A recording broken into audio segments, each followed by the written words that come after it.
It was one of democracy's most shameful incidents. Over 140 mental health care users died after being moved to unregistered NGOs. Virginia Macapella was one of the victims of the Life Esidimeni tragedy. Her family was never informed that she was being transferred to an ill-equipped NGO. She later died, and her sister Christine only informed of her demise days later.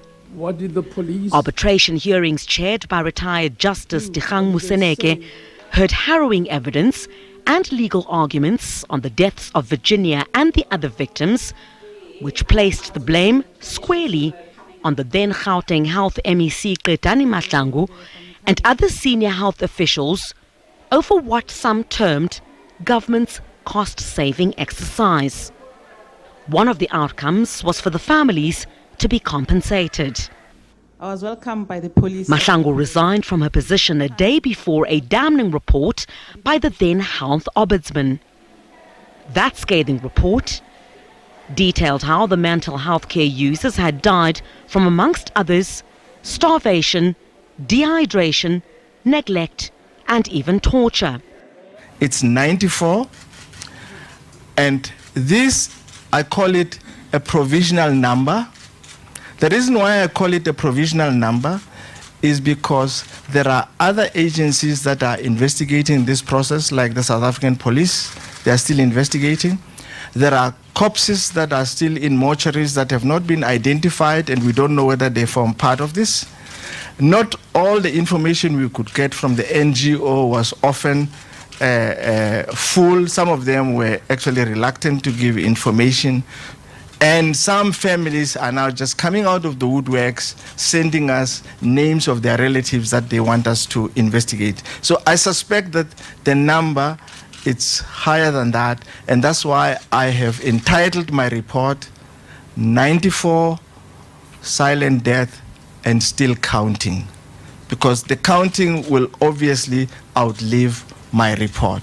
And I want to emphasize, this is a provisional number that keeps on changing as more people are obviously counted. The second major finding is that all the 27 NGOs where patients were transferred from Life Esidimeni have been found to have been operating under invalid licenses.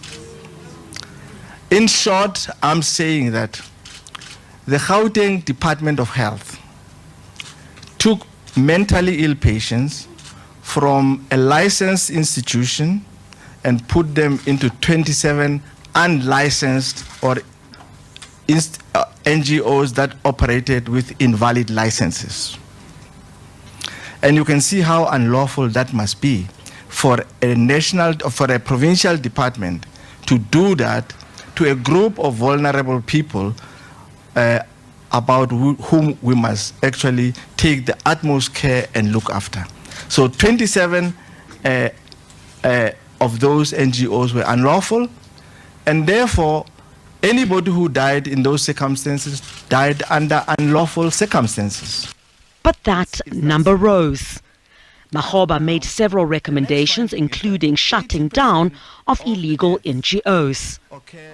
The families are now pinning their hopes on the judicial inquest into criminal accountability on the part of health officials and the NGO owners for the deaths of their loved ones. Well, that inquest has concluded and an outcome is expected soon. So if we could just return to that. Non-governmental organization Section 27 has maintained its call for accountability, pushing for the prosecution of Dr. Magabo Manamela, the then mental health director, former Gauteng Health MEC Qedani Mahlangu, and Ethel Ncube, who was the owner of Precious Angels. Section 27 is seeking charges of culpable homicide against the individuals involved, advocating for justice for the victims and their families. If somebody is held accountable, maybe the lessons will start trickling in. Maybe the changes will happen. Because clearly they're thinking nobody has been held accountable. So, you still get the attitudes of saying they've been paid, they must get over it. It was never about the money. The loss of a loved one can never be replaced, no matter how much of money you put towards those people. I just think, I don't know, Chriselda, there's something wrong with our society. There's something wrong with the way we do things.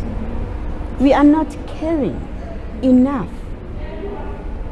So yes, we want the inquest to come back and say certain people are responsible and should be criminally charged. But have any lessons been learned? We ask Nxumalo. I think what's even more sad is the fact that there's no lessons learned from that incident. You would have thought that such a big incident, such a tragic incident happening to the most vulnerable in the society would actually trigger something in the general public, which I think it did, but in our government more specifically. Because if you look at it now, Chriselda, nothing much has changed. If ever, I think we've gone back in time. If you look at the issues with the NGOs now, I don't know if you've picked up, NGOs are crying and not being paid, not receiving their monies on time. Some of them had to close. Now, if some close, where do those patients go? Where do those kids go? You know, the fact that 5% of the entire health budget, less than 5%, is on mental health, and most of it goes towards the psychiatric facilities.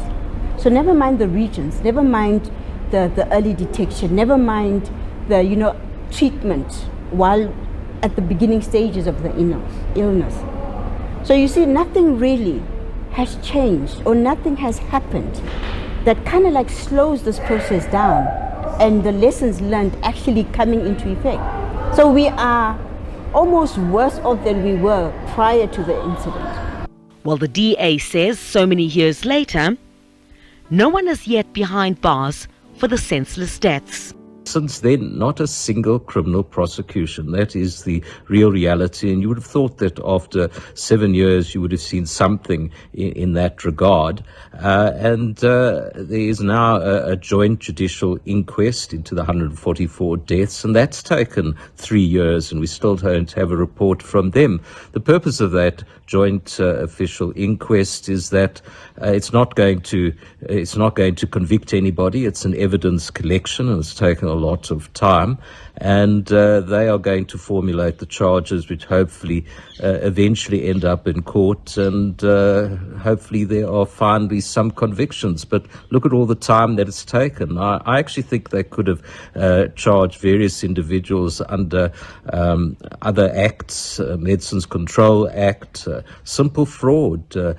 Why were these NGOs registered to take patients who died there? They were legally registered. The evidence was very clear. SABC News reached out to the Gauteng provincial government for an update on, example, how many of the former health ombudsman's recommendations have been implemented and what has since been done, and exactly how many families are yet to be compensated.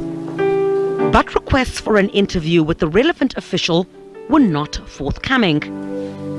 But for now, the families still await for more accountability and are pinning their hopes on the outcome of the judicial inquest.